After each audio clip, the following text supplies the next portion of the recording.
Folks, the Black Lives Matter movement has dominated our public discussion for the past year, so it's no shock that yesterday that was the focus also at the opening town hall of the 45th Annual Congressional Black Caucus Foundation's annual conference underway in Washington, D.C. I was a moderator of that town hall yesterday that featured a variety of folks, including Alicia Garza. You see her right there in the orange. She was one of the 3 women who co-founded the hashtag Black Lives Matter movement. Also, Val Fleming, former police chief there in Orlando, Judge Greg Mathis, Congressman Elijah Cummings, Congresswoman Sheila Jackson Lee, Congressman G.K. Butterfield. We also had Alfonso Sterling from the SEIU union as well. The conversation dealt with the issue not only of the movement, but also what needs to be done to drive the change necessary when it comes to police brutality and cops gone wild. Here is a taste of our town hall. Lawyers take cases that they think may not be the strongest, but the high moral calling and purpose pushes them into the courthouse to allow the court system, in whatever weaknesses it has, to be able to make a final judgment. In some of these cases, I would suggest that that kind of moral determination could be utilized to move some of these heinous cases. Michael Brown, Tamir Rice, and Sandra Bland. We want the officers to be treated fairly. We want them to, because we realize that the community needs the police, but guess what? The police need the community too. And so all we want to do is make sure that that justice does turn, but we want to make sure it does turn and not be stopped in the right way. And nothing happens. And that's what we've seen too often. They get desk assignment and continue to get their check when there's probable cause to show that they did something wrong. If there's probable cause to show that we've committed a crime, we go to jail, we get a bond, we don't get paid at work, we perhaps lose our jobs while we're in jail, but yet a police officer, as we saw with young brother Blake, the tennis pro, when he was thrown to the ground, the police officer has gotten shifted over to perhaps an easier job. He probably likes that job better. There are a couple examples, again, of cops gone wild that personified exactly what we talked about. This one took place in Stockton, California. 9 police officers aggressively detained a 16-year-old African-American male for jaywalking. He was on his way to catch the school bus. The incident, which was caught by cell phone cameras, began when an officer attempted to stop a teen walking in a bus lane in order to write him a citation for jaywalking. When the teen kept walking, the officer drew his baton and began restraining the teen. You'll see this video right here. The officer just punched him in the mouth. All of a sudden, several other officers come onto the scene, immediately grab him, throw him to the ground. You're talking now about 4 cops trying to restrain this young man. He's 14. He was supposedly jaywalking, slammed to the ground. They put handcuffs on him. He was formally charged with trespassing in violation of the city's municipal code and resisting arrest. Joseph Silva, the department's public information officer, says that, quote, the preliminary report looks like the use of force was within our policy. The incident is still under investigation. But remember this case we talked about earlier this year. 69-year-old African-American William Wingate was arrested by a white Seattle police officer for walking with a golf club while black. The police officer accused him of swinging the club at her while standing on a busy street corner, even though he was standing on the street corner and she was actually driving in her car. But he was swinging the golf club at her. Roll the video, please. Folks, the dash cam video told a different story.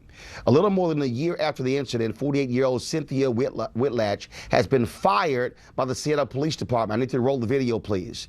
For unnecessarily aggressive behavior, abuse of discretion, and having negatively impacted the community's confidence in the police. So again, this is the video. You see him standing on the corner, minding his business, not talking to anybody. Do we have sound?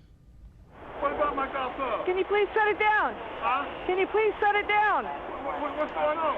Shut it down, please. I know what's going on. Put it down! This is my golf club.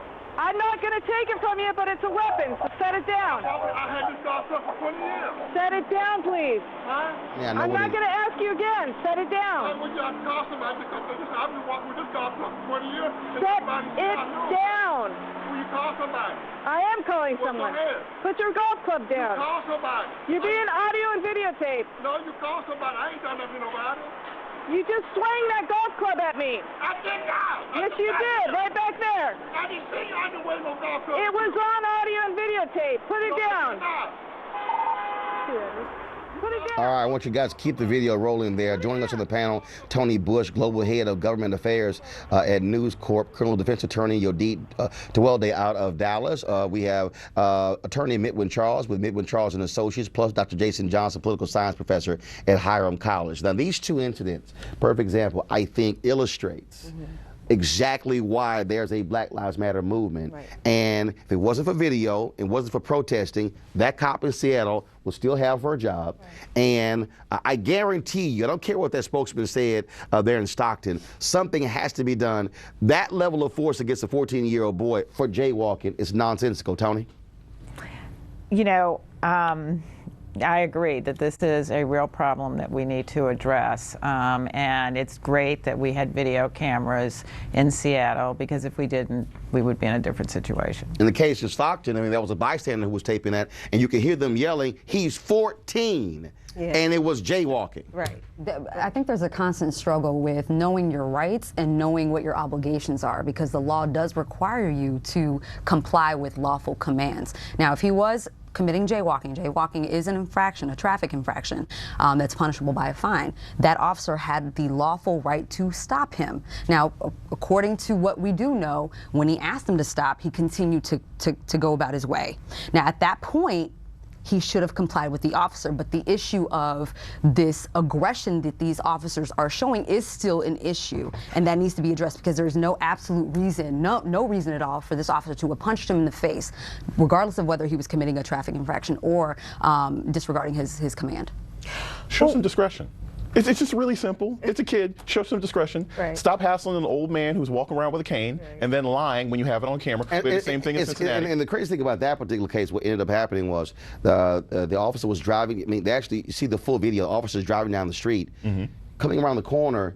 You see her pulling up. Yeah.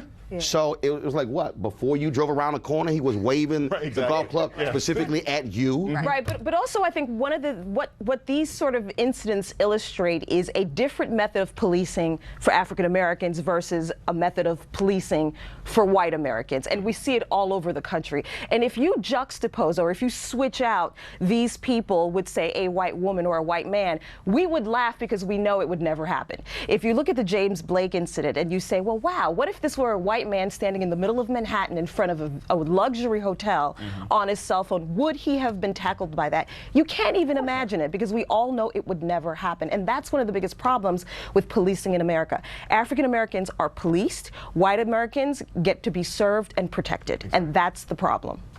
Go ahead. And our communities are obviously not trusting officers, and the only way we can get that trust back is by having that objective third eye, which is that the cameras. Right. And they have to be mandatory. And how can they trust them? How can you develop that relationship when you have incidents like that? Is that 14-year-old really going to respect police from now on? No. And that's part of the issue. Yeah. Well, I think one of the things that yesterday's town hall illustrated at CBC is that, first of all, we had a number of people from across the country, folks who were streaming as well. And when you hear more of these examples, when you hear folks talking about it, we also dealt with this whole issue of all lives matter. And Tony, the problem I have is that it's amazing that when you begin to talk about African Americans exercising constitutional rights and making demands, it's as if we are asking for something special. And really, I think what Black Lives Matter is really saying is, no, you are going to treat us like you treat everybody else, and this is about us having the exact same rights as every other group. I think that's exactly right. I think that's exactly right. And that's the struggle. And you know, we were dealing with members of Congress who are trying to fight this battle as well. And it's like somehow you could, like, please, pretty please, can we go ahead and say treat us like Americans? Yeah, it's common sense, and it's the law, and plus, and the pushback is so disingenuous, right? I mean, like, everybody says all that. It's like when someone said save the whales in the 80s, you didn't have people say, oh, well, what about penguins? And what about dolphins? Tigers? Nobody said that. What about lions and tigers and bears? You know, I mean, it was a bunch of nonsense. That's exactly right. If people say, well, you know, we need to focus on maintaining the integrity of our oceans and saving the oceans, no one says, well, wait a minute, then you hate trees. Right, exactly. You absolutely hate trees and want to cut them all down, and that really isn't it. And what I think it is it's a sort of opportunity to kind of shift the conversation away from the real obvious problems. And I'm very grateful and thankful that in this day and age we have video, we have audio, although in some instances it doesn't help. Eric Garner comes to mind, but at least other Americans are seeing what we have been experiencing for a long time in our communities. Tony, you're going to be one part with history makers going to schools all across the country, talking about, obviously, African Americans who are in different areas. This comes up, what do you say to those young folks? I say to those young folks that what we're seeing today is America at work. That Americans are, that is why we have free speech, why we have people able to take videos of people on the street, and why we have members of Congress and people like Black Lives Matter addressing this issue all around the country. And again, for how many folks are going to be traveling around the country visiting schools? We have over 400 African Americans that are going to be visiting schools on Friday, September 25th.